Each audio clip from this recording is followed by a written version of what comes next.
नमस्कार मित्रांनो, तुम्हा सगळ्यांना श्री स्वामी समर्थ आणि तुम्हा सगळ्यांना धुलीवंदन अर्थात रंगपंचमीच्या खूप साऱ्या शुभेच्छा। आज मी आलेलो आहे कल्याण रेल्वे स्थानकावर आणि आज आपण कुठे जाणार आहोत त्यासाठी तुम्हाला व्हिडिओ शेवटपर्यंत नक्कीच बघावा लागेल। आणि व्हिडिओच्या शेवटी ना मी पूर्ण बजेट म्हणजे खर्च सांगणार आहे की किती खर्च झाला। तर आपल्या चॅनलवर तुम्ही नवीन असाल तर एक लाईक नक्कीच करा आणि व्हिडिओ शेवटपर्यंत नक्कीच बघा। तर चला व्हिडिओला सुरुवात करूया।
तर मित्रांनो, आता आपण आलेलो आहेत पुण्याला आणि आपण इंद्रायणी एक्सप्रेसने ही ट्रेन आहे त्याच्यातून आपण D7 या डब्यामध्ये बसलो होतो आणि आता आपण पुण्याला आलेलो आहे।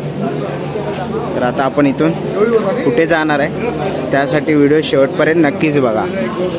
आणि आता आपण समोरच बघतो आहे की आपल्याला ते पुणे रेल्वे मेट्रो स्टेशन दिसत आहे। तर इथून आपण खाली जाऊया।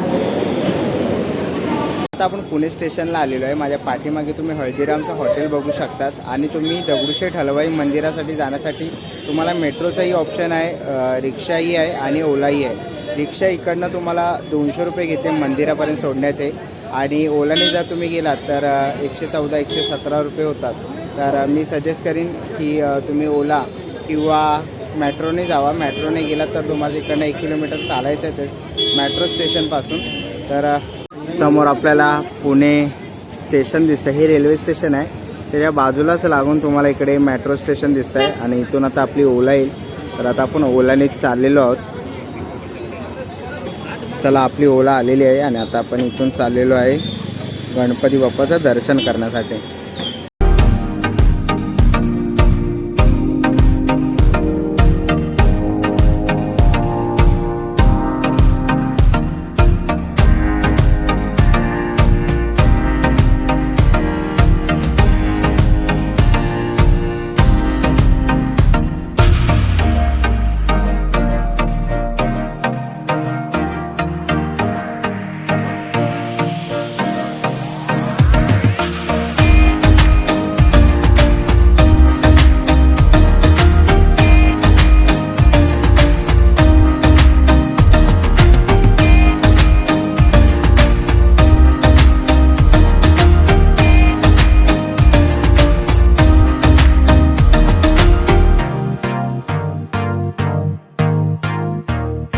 चला मित्रांनो, आता आपण आलेलो आहेत श्रीमंत दगडूशेठ गणपती मंदिराजवळ। तुम्ही माझ्या पाठीमागे बघतात आहेत गणपती बाप्पाचं मंदिर आहे आणि स्टेशनपासून गणपतीपर्यंत ओलाने यायला 115 रुपये झाले। आणि आता आपण इकडनं आत जाऊया, गणपती बाप्पाचं दर्शन घेऊया आणि पूर्ण माहिती मी तुम्हाला सांगणार आहे की आतमध्ये दर्शन तुम्हाला कसं घ्यायचं आहे, कुठून जायचं आहे। मित्रांनो, आता आपण आलेलो आहे दगडूशेठ हलवाई मंदिराजवळ आणि तात्काळ दर्शनासाठी 100 रुपये आहे आणि इथे मोफत चप्पल स्टँड आहे। तसंच बाजूला पिण्याच्या पाण्याची सोय पण आहे आणि जर तुम्हाला मोफत दर्शन नको असेल तर तुम्हाला 4 नंबर गेटने जायचं आहे।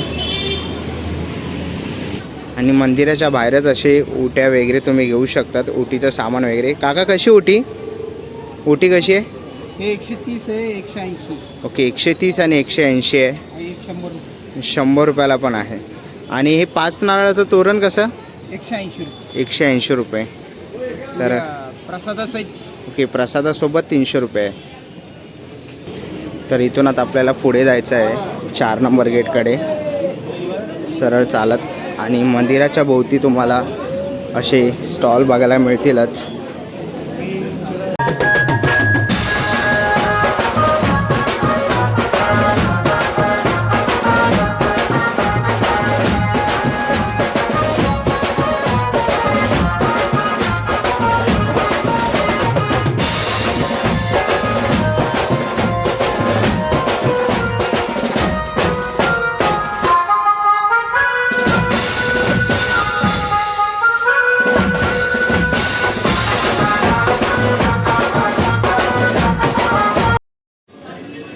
दगडूशेठ गणपतीच्या बाजूला श्री स्वामी समर्थ देवस्थान आहे आणि आदर्श सेवा मंडळ अन्नछत्र. मंदिराची वेळ आहे सकाळी 7 ते 10 वाजता आणि रोज व दर गुरुवारची आरती 7:30 वाजता होईल. तर आता आपण मंदिराच्या आत जाऊया आणि स्वामींचं दर्शन घेऊया.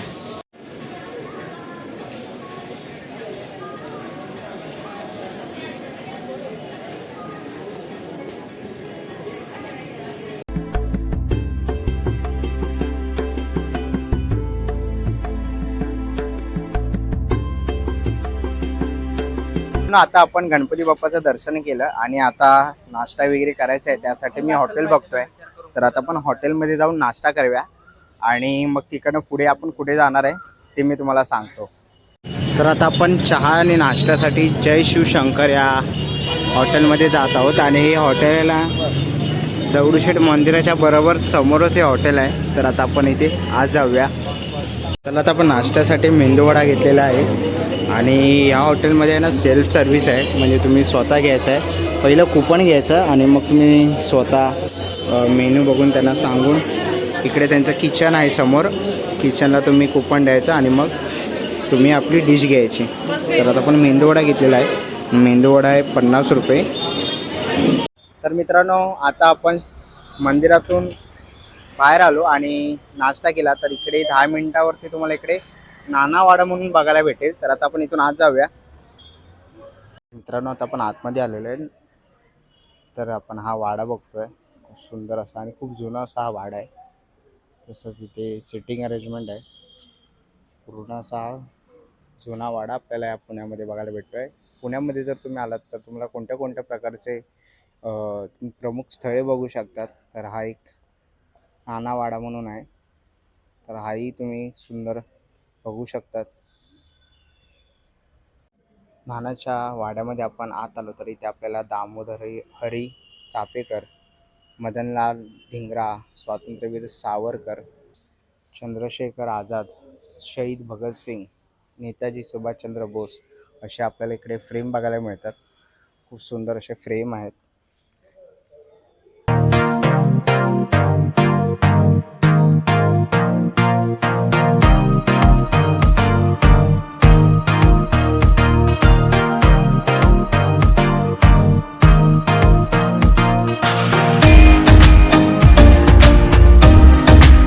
मित्रांनो आता आपण नाना वाडा बघितला आणि आता आपण जातोय शनिवार वाडा बघण्यासाठी. इथून पण अवघ्या 5 मिनिट अंतरावरच शनिवार वाडा आहे. तोही मी तुम्हाला दाखवतो. आणि मित्रांनो समोरच आपण श्रीमंत पेशवे गणेश मंदिर बघतोय आणि सुंदर अशी गणपती बाप्पाची मूर्ती आहे. तर आपण इथूनच दर्शन करूया गणपती बाप्पाचं. बोला गणपती बाप्पा मोरया, मंगल मूर्ती मोरया.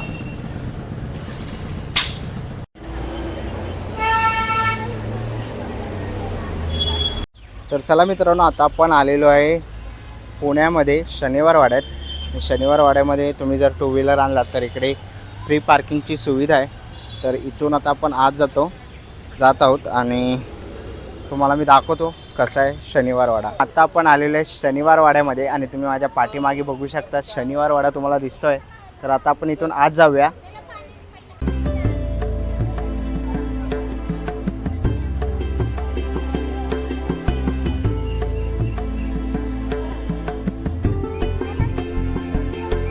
आता आतमध्ये आलेलो आहे आणि आतमध्ये येण्यासाठी आहे ना 25 रुपये प्रति व्यक्ती घेतात आणि असं काही तुम्हाला टोकन देतील आणि हे हरवलं ना तर 100 रुपये दंड आहे. म्हणून हे सामान ठेवा. मी पण आता सामान ठेवतो खिशात, नाहीतर परत 100 रुपये भरावे लागतील. तर मी तुम्हाला पूर्ण शनिवार वाडा दाखवणार आहे आणि पूर्ण माहिती देणार आहे. तर चला आता पुढे जाऊया आणि बघूया. चला आता आपण वरती जाऊया आणि या पायऱ्या बघू शकतात किती मोठ्या आहेत.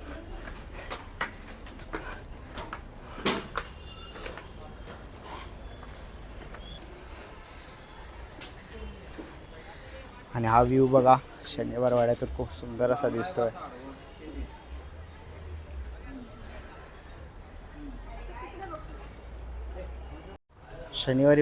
शनिवार वाड्यात आलात तर तुम्हाला असे काही जुने खिडकी वगैरे किंवा असे लाकडी खांब बघायला मिळतील. आणि जर तुम्ही शनिवार वाड्यामध्ये आलात तर तुम्ही इथे मोबाईलनी फोटो आणि व्हिडिओ काढू शकता. तर आता इथून आपण पुढे जाऊया. इकडे आपल्याला शनिवार वाड्याची ही तटबंदी दिसते.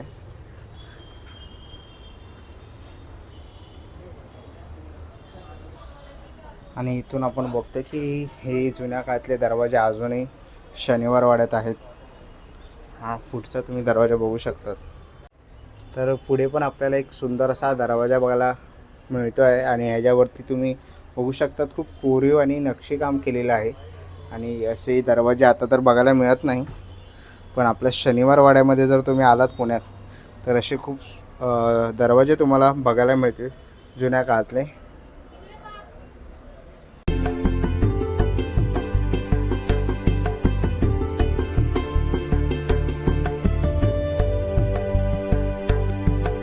सुंदर असा शनिवार वाडा जपलेला आहे आणि तुम्ही बघताय की खूप अशी गर्दी होते आणि खूप लोक येतात आहेत, पर्यटक येतात आहेत, फोटो वगैरे काढतात आहेत. आणि आता ते वॉचमॅन काकाने शिटी वाजवली ना, ते तटबंदीच्या इथे फोटो काढत होते, तर ते अलाऊ नाही, पण आता काही जण असतात त्यांना कळत नाही. शनिवार वाड्याच्या इथे आपल्याला 2 तोफा दिसतील. 2 छोट्या तोफा लावलेल्या आहेत. आणि शनिवार वाड्याचा जो इतिहास आहे तो इथे भारतीय पुरातत्व संरक्षण विभागाने इथे लिहिलेला आहे. तर इकडे आपण बघतोय 19व्या शतकातील शनिवार वाडा इसवी सन जून 1818 मध्ये दुसऱ्या बाजीराव पेशव्याने गादीचा त्याग केला आणि पेशवाईचं सूत्र सर जॉन मॅल्कम यांच्या हाती सोपवून ते एक राजकीय कैदी म्हणून कानापूरजवळ बिठूर येथे राहण्यास गेले. 27 फेब्रुवारी 1827 रोजी वाड्याला लागलेली भीषण आगीमध्ये इमारत भस्मसात झाली आणि पेशव्यांच्या विशाल साम्राज्याच्या एकमेव निशाणाची काळाच्या पडद्यावर दुर्दैवी अंत झाला. ही आग सतत 7 दिवस चालू होती. आता केवळ काही मोजकेच अवशेष शिल्लक आहेत अशी पूर्ण माहिती आहे आणि मराठी आणि इंग्लिशमध्ये दोन्ही ह्याच्यात लिहिलेले आहे. तर तुम्ही स्टॉप करून वाचू शकतात. तर व्हिडिओ खूप मोठा होईल म्हणून आपण छोटाच दाखवूया, कारण आपल्याला पूर्ण पुणे फिरायचं आहे आणि पुण्यामध्ये तुम्ही एका दिवसामध्ये कोणते स्पॉट तुम्ही कवर करू शकतात, पिकनिक स्पॉट वगैरे, हे मी तुम्हाला दाखवणार आहे. देवदर्शन वगैरे आपण करणार आहोत. तर आता इथून आपण आता निघूया शनिवार वाड्यातून. तर आपण पुढे जाऊया. माझा फोन आहे. 18व्या शतकातील शनिवार वाडा. 18व्या शतकात बांधलेल्या शनिवार वाडा ही पेशव्यांनी बांधलेली सर्वात भव्य, विशाल आणि डौलदार वस्तू. या इमारतीच्या पायाभरणीचा समारंभ शनिवार दिनांक 10 जानेवारी 1730 मध्ये हिंदू रीतिरिवाजानुसार वास्तुशांती समारंभ शनिवार दिनांक 22 जानेवारी 1732 या शुभ दिवशी झाला. इसवी सन 1758 मध्ये किमान 10,000 लोक या वाड्यामध्ये राहत असत असा उल्लेख सापडतो. जेव्हा मराठेशाही ही हिंदुस्थानातील सर्वात मोठी सत्ता होती त्यावेळी शनिवारवाडा हे 5 पेशव्यांचे कारभारी दफ्तर होते. त्यावेळी अनेक सरदार, लष्कर प्रमुख, राजे आणि देशी विदेशी राजदूतांशी थेट भेट दिलेली आहे. असे म्हणतात की या 7 मजली भव्य इमारतीच्या छतावरून आळंदीच्या श्री संत ज्ञानेश्वर मंदिराचा कळस दिसत असे. ही संपूर्ण माहिती आपल्याला इकडे दिलेली आहे पुरातन भारतीय. तर आता आपण शनिवार वाडा बघितला आणि शनिवार वाड्याबद्दल थोडक्यात मी तुम्हाला माहिती सांगितली. खूप मोठा असा शनिवार वाडा आहे आणि आज पर्यटकांची पण खूप अशी गर्दी आहे आणि प्रचंड ऊन आहे. तर आपल्याला पूर्ण पुणे कवर करायचं आहे.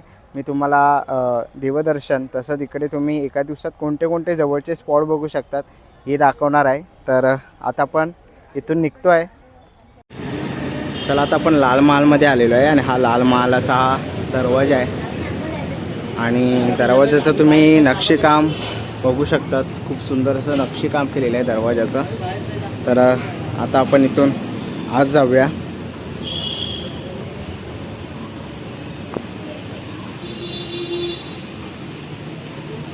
तर मित्रांनो आता आपण आलेलो आहेत लाल महालमध्ये पुण्याच्या. खूप सुंदर असं आपल्याला लाल महाल इथे बघायला मिळत आहे. तसंच इथे आपण बघू शकतात छत्रपती शिवाजी महाराजांची आणि जिजाऊची खूप सुंदर अशी मूर्ती आहे इथे. तसंच इकडे बाजूला 2 आपल्याला मावळे दिसतात आहेत. आणि मी मित्रांनो, वसंत टॉकीजच्या इकडनं तुम्हाला 38 नंबर बस भेटेल. आता बस आली आपली, ही डायरेक्ट धनकवडीला जाते शंकर महाराजांच्या मठाकडे. आणि आता आपण जात आहोत शंकर महाराजांच्या मठाकडे दर्शन घेण्यासाठी. तर मित्रांनो, आता आपण तिकीट काढलेली आहे. आम्ही 4 जण आहे. प्रति व्यक्ती 10 रुपये तिकीट आहे. वसंत टॉकीज ते बालाजीनगर आणि बालाजीनगरवरनं वॉकिंग डिस्टन्सवर शंकर महाराजांचं मठ आहे.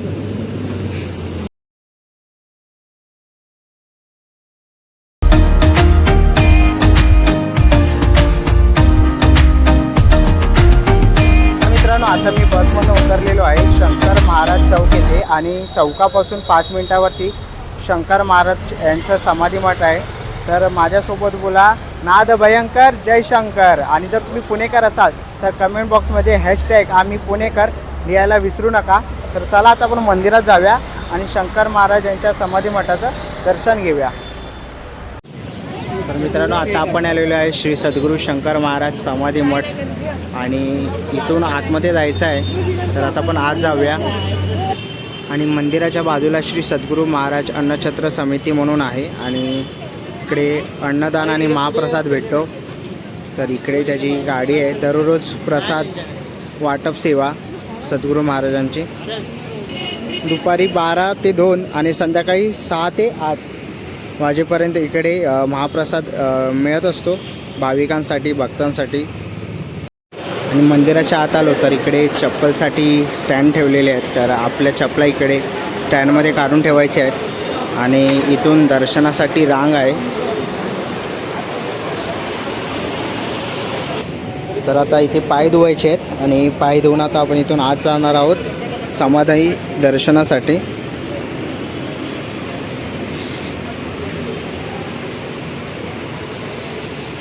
आणि मुखदर्शनाची वेळ सकाळी 6 ते रात्री 10 वाजेपर्यंत आहे. मठातून आपण बाहेर आलो की इकडे प्रसादाचं वाटप चालू आहे, महाप्रसादाचं. आणि सगळ्या भक्तगणांसाठी बसण्यासाठी इकडे मठाने सोय केलेली आहे. तर तुम्ही इकडे बसून प्रसाद भोजन करू शकतात. शंकर महाराजांना आवडीची खिचडी महाप्रसाद म्हणून रोज असते. तर आज महाप्रसाद म्हणून खिचडी आहे. आणि नंतर प्रसाद खाऊन झाल्यावर आपापले बाऊल आहेत प्रसादाचे, ते धुवायचे आहेत. समोरच आपण बघतो आहे तिकडे धुण्याची सोय केलेली आहे पाण्याची. तिकडे आपले स्वतःचे बाऊल धुवून मठामध्ये परत द्यायचे आहेत. शंकर महाराजांच्या समाधीचं दर्शन घेऊन मठाच्या बाहेर आलेलो आहे. आणि पुन्हा आपला परतीचा प्रवास सुरू झालेला आहे. म्हणजे आता पुणे ते मुंबईचा प्रवास तुम्हाला पुढे बघायला भेटेल. तर नक्कीच ब्लॉगमध्ये कंटिन्यू राहा. बालाजीनगर ते पुणे स्टेशन जयप्रकाश स्टँड प्रति व्यक्ती 15 रुपये. आणि आपण 4 जण असल्यामुळे 60 रुपये झालेले आहेत. तर आता आपला परतीचा प्रवास सुरू झालेला आहे. तर चला मित्रांनो, परतीचा प्रवासाचा शेवटचा व्हिडिओ म्हणजे आपण डेक्कनने घरी आलो. गर्दी पण खूप होती आणि मोबाईलची बॅटरी पण डाऊन झाली होती. आणि मी व्हिडिओच्या स्टार्टिंगला तुम्हाला सांगितलं होतं की मी शेवटी तुम्हाला पूर्ण खर्च सांगणार आहे. म्हणजे जर तुम्हाला मुंबई ते पुणे 1 दिवसात पूर्ण ट्रिप करायची असेल तर आपण मुंबईवरनं म्हणजे कल्याणवरनं ट्रेन पकडली इंद्रायणी, तिचे 95 रुपये. पुढे आपण गेलो पुणे स्थानकाजवळ, तिकडनं तुम्हाला दगडूशेठ गणपती बाप्पाच्या इकडे जायला खूप सारे असे ऑप्शन आहे. मेट्रो आहे, रिक्षा आहे प्रायव्हेट, तसं ओला पण आहे. मी ओला केली आणि मला दगडूशेठ गणपती बाप्पापर्यंत 115 रुपये चार्ज झाले त्याचे मीटर. तर त्याच्यानंतर मी पुढे गेलो शनिवार वाड्यामध्ये. तिकडे प्रति व्यक्ती 25 रुपये घेतले. आणि तिथून मी पुढे वसंत टॉकीजकडे आलो चालत चालत. आणि तिथून वसंत टॉकीजच्या इथून धनकवडीसाठी बस जाते 38 नंबर. तर ती 38 नंबर पकडून मी धनकवडीला गेलो. तर तिथे प्रति व्यक्ती 10 रुपये घेतले तिकीट. आणि जर तुम्ही पुणे ते धनकवडी जाल तर तुमचे प्रति व्यक्ती 15 रुपये घेणार. तर तिकडे मी शंकर महाराजांचं दर्शन घेतलं. तिकडनं परत परतीचा प्रवास सुरू केला. आणि पुणेपर्यंत धनकवडी ते पुणे बसने 15 रुपये घेतले. आणि आता आपण डेक्कनने घरी आलो. तर डेक्कनचे मी तुम्हाला पैसे सांगितलेच. आणि पूर्ण टोटल खर्च तुम्हाला स्क्रीनवर दिसतच असेल. टोटल खर्च पूर्ण 340 रुपये झालेला आहे. स्क्रीनवर तुम्हाला दिसतोच आहे. आणि त्याच्यामध्ये मी जेवणाचा खर्च इन्क्लूड नाही केला आहे. म्हणजे प्रत्येक कोणत्या हॉटेलमध्ये जातो, कसं नाश्ता वगैरे होतो, प्रत्येकाची बुकिंग वेगवेगळी असते. तर हा पूर्ण टोटल खर्च आहे. तर हा बजेट ट्रिप जर तुम्ही प्लॅन करत असाल मुंबई ते पुणे, आणि पुण्यामध्ये तुम्ही 1 दिवसामध्ये कोणते कोणते स्थळांना भेट देऊ शकतात हे तुम्हाला या व्हिडिओमध्ये समजलंच असेल. हा व्हिडिओ तुम्हाला माहितीपूर्ण वाटला तर आपल्या चॅनलला सबस्क्राईब आणि व्हिडिओला लाईक करायला विसरू नका. मी तुम्हाला भेटीन अशाच एका नवीन व्हिडिओमध्ये. तोपर्यंत बाय बाय, टेक केअर.